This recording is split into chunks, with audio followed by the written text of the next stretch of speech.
Cottonwood Crossing Summer Institute has always had the vision to include teachers. We started running the residential program for high school students back in 2014. And so it's been really exciting this year to have funding so that we can have a separate teacher week.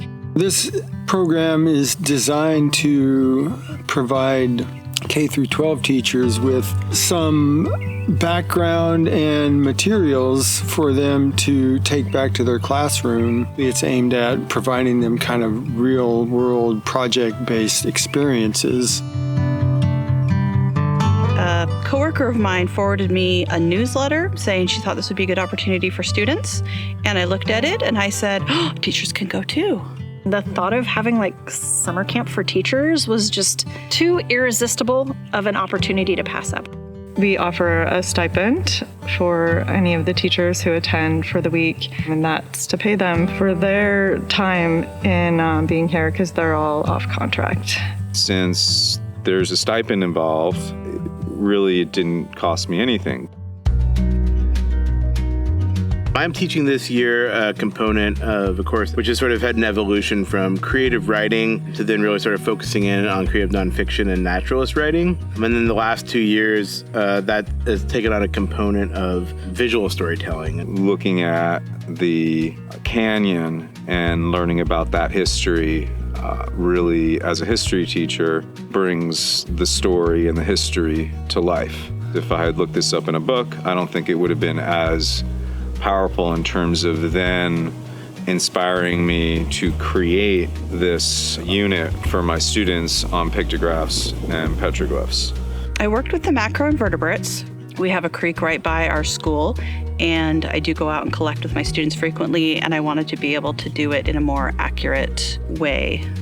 We go out in the field and we collect samples, and then we do a fair bit of data analysis. Then at the end, the students actually prepare a presentation. And the idea here then is to then provide a model for the K-12 teachers that they could actually take back to the classroom and do this with students in their classroom. Before yesterday, I'd never used a chop saw. I made a lot of cuts. I got to learn how to strip wires and make connections and use a multimeter to see if my circuits were complete and if my solar panel was actually charging. Putting in that last screw into getting the solar panel installed and putting on a little plaque with the Cottonwood Canyon logo and my name felt really great. This week has been filled with just amazing experiences. I just feel like they've pulled out all the stops for this little group of educators here. This state park, it was really designed and built with the idea of intentionally providing a space for outdoor education.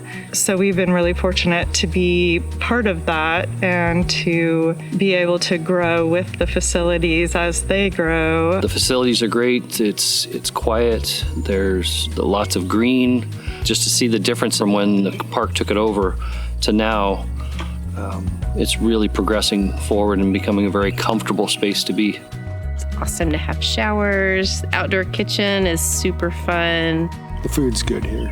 We make some great stuff. If someone were to come to me wondering if they should attend this, I would say go for it, because this is the best professional development I've ever attended as a teacher. I got to learn real skills. I'm taking home something I built. I really love that I've been able to network with teachers and people from all over the state of Oregon. I think that's really special. I do hope to come back next year with my students. I'm hoping I can get some students to come out and I can do the student program with them next year. Having this as a pilot program has really demonstrated a curiosity and an opportunity to engage with teachers. Having that collaborative exchange here in the outdoors in an experiential learning environment is not only a better way for us to become better teachers, but I think to become more attuned to the sort of needs and wants of our students. Given the opportunity, I will come back as many years as I can come back. What they have created out here is, it sounds so cliche, but it's magic. And I've never felt like, is this over yet? I don't want to go home tomorrow.